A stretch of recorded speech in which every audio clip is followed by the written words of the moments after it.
Tai labą dieną visiems. Matyt, laukiu jūsų klausimų. Tai kas yra šiuo metu nustatyta, kokios aplinkybės yra žinomos policijai? Tai iš esmės aplinkybės žinomos, ką mes ir sakėme. Tik tai galim daugiau matyti pakomentuoti, kad tai yra psichiškai nestabilus žmogus, kuris yra jau ne kartą gydęsis nuo tam tikrų negalios ligų. Kodėl jisai sugalvojo tokį elgesį ir tokią situaciją sumodeliuoti, yra kol kas dar sunku pasakyti. Matyt, laiko klausimas, kada mes galėsime tai pasakyti. O tai matyt viskas. O ką jis sako dabar, kodėl jis taip elgiasi? Tai kaip aš ir vakar sakiau, jis kalba labai nestabiliai, labai keičia savo parodymus, tiesiog nuo vieno kraštutinumo eina prie kito kraštutinumo, pasakoja tokias visokias istorijas, kurios yra neįtikinamos, tai tokia situacija dabar. O būtent šitas asmuo kažkokiose viešose istorijose dalyvavo anksčiau? Su grasinimais ar panašiai? Mes bent jau policijoje neradom informacijos apie jį, kad jisai kažkada su grasinimais viešose istorijose dalyvavo. Jis prieš 5 ar 6 metų yra vienam ikiteisminiam tyrime minimas, bet tik tai tiek. Bet ikiteisminis tyrimas nesusijęs nei su grasinimu, nei su geopolitika, politika ar kažkokiais kitokiais dalykais. Jeigu jisai sirgo, tai gulėjo ligoninėj, ar tiesiog gerdavo vaistus ir to? Ir taip, jis ir gydėsi, ir gėrė vaistus, ir vaistus vartojo pastoviai. Ar artimieji pasakoja, Nieko dabar negaliu pasakyti, per daug mažai laiko nubėgę yra praėję, per daug detalių iš manęs norite. Ar šiuo metu jis yra policijos akiratyje ar nedirba? Šiaip jis yra policijos akiratyje, jis dabar yra policijos akiratyje, bet jis yra apžiūrėtas medikų. Ką jis anksčiau dirbo? Kiek atsimenu, dirbo taksistu. Ar jis, išmano ką nors apie ginklus, ar tiesiog čia buvo? Dabar negaliu pasakyti, dar kartą sakau, mes dirbame, ta linkme dirbame, yra labai pakankamai sudėtinga. Iš tikrųjų, tai nespauskite mūsų, mums reikia laiko daugiau. Buvo atliktos kratos jo namuose, ieškoma ginklų. Buvo atliktos kratos, visi procesiniai veiksmai, kurie reikalingi, yra atliekami, dar ir dabar atliekami, taip kad apie rezultatus dar mes nekalbėsime. Ką šitas įvykis parodė, ar galimai, ar pakankamai saugoma prezidentūra? Aš manau, kad taip. Kokios tos istorijos, kurios sakėt, kad neįtikinamos, bet jis pasakoja? Sekantis klausimas.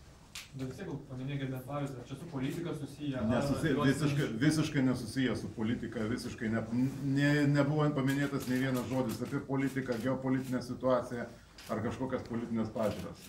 Yra visiškai asmeniniai dalykai, kurie, aš dar kartą sakau, nesusiję nei su Lietuvos valstybė, valstybingumu, politiniais dalykais. Sakykite, ar tas žmogus yra pakaltinamas? Tai matyt bus paskirta teismo psichiatrinė ekspertizė, kuri ir atsakys į šitą klausimą.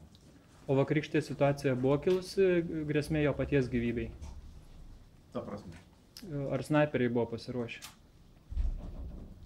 Tai palaukite, jeigu mes turime ekstremalią situaciją prie vieno iš pagrindinių Lietuvos valstybės pastatų, tai policija ir kitos spectarnybos buvo paruošę visas įmanomas teisės aktais leidžiamas prievartos priemonės, kurios galėjo būti arba galėtų būti panaudojamos esant tam tikrai situacijai. Tai jeigu jau jūs pats sakot, kad matėt snaiperius, tai jie buvo pasiruošę.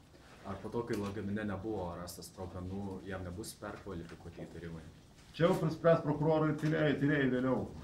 Viskas matyt sprendžiama bus taip. Bus pirmiausia klausimas jo pakalbinamumo klausimas, tada veikos vertinimo įrodymus visus surinkus ir įvertinus ir kartu prokurorai su tyrėjais procesualistais nuspręs. Bet kol kas dėl terorizmo jam yra patikrinti. Todėl kol kas yra pradėtas ikiteisminis tyrimas pagal 22 ir 250 baudžiamojo kodekso straipsnius, tai yra pasikėsinimas atlikti teroristinį aktą.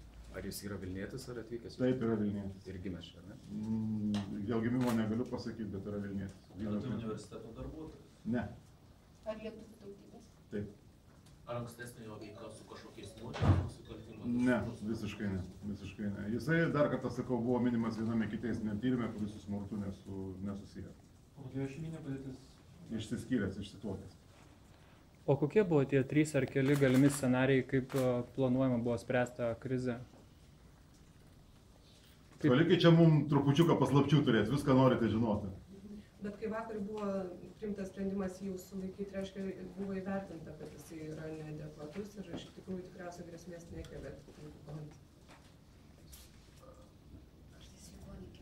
Mes įsitikinom, kad jisai nekelia grėsmės tik tai tuo metu, kai jį sulaikėm. Visą laiką yra, tokiose situacijose yra darbas vykdomas keliom kryptim.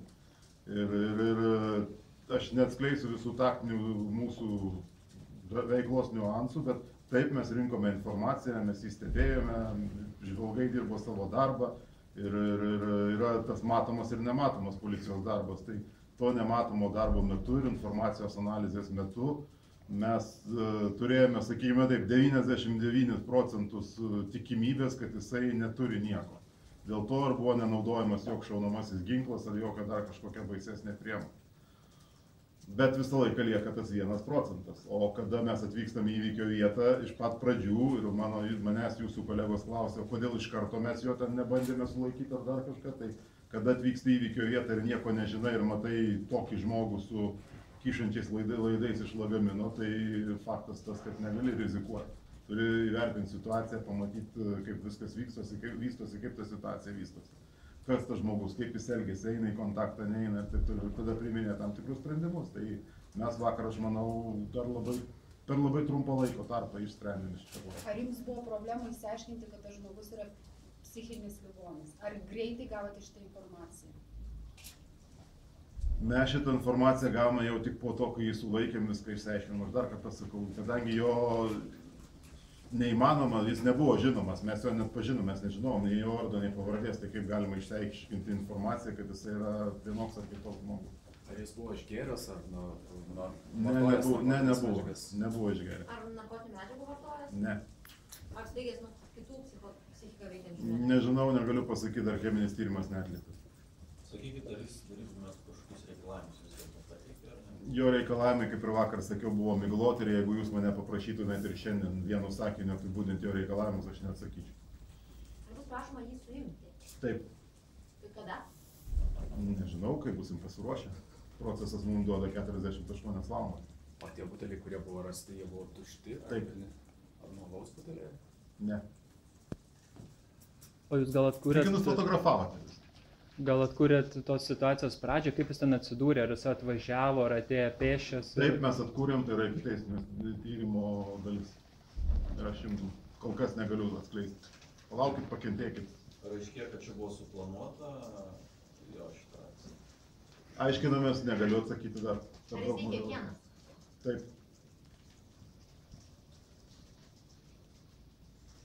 Tai gal ir ačiū.